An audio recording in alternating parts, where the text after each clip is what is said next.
Sinaligan na jukuan ng mutila. Kaya nga no. Buutan mo ta guys. Limpyo po ta mo limpyo.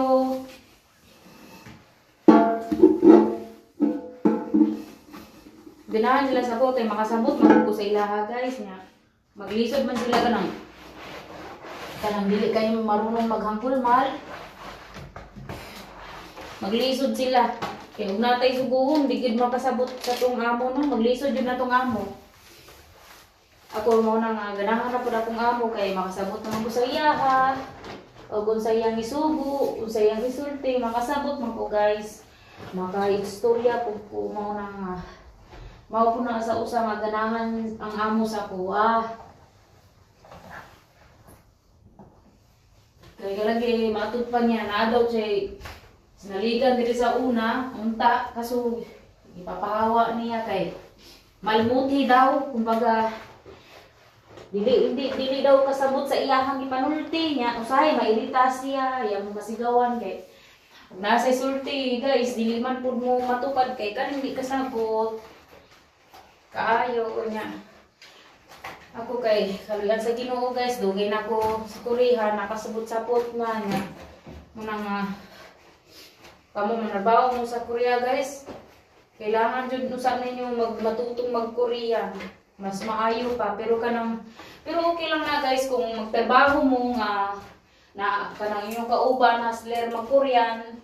Okay kaayo pero kanang maghinusara ka lang. Nako ay na lang jud. Patuga guys, maghinusara ka diri taon kay. Nako.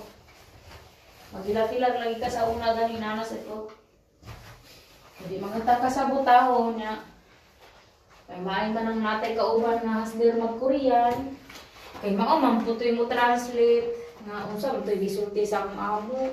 Nya kita po tabangan sad nato itong dili kasabot. Ana na guys, inato pasagdan kay luoy man sad kaayo nakasukan.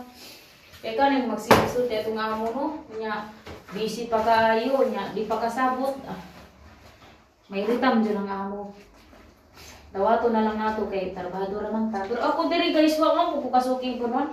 Ganahan man sila usahay gani tagaan gari ko. Kanang nagsahod na ako tagaan ko kanang bonus. Kay pag kanang busy na kayo dagang haksing maghatag sila bonus. Usahay 20 ka manon.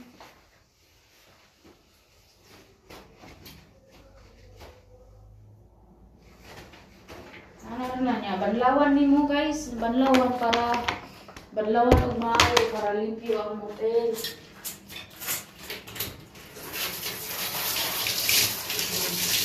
Ako inani ko kung limpyo guys, aking kabunan ug taman.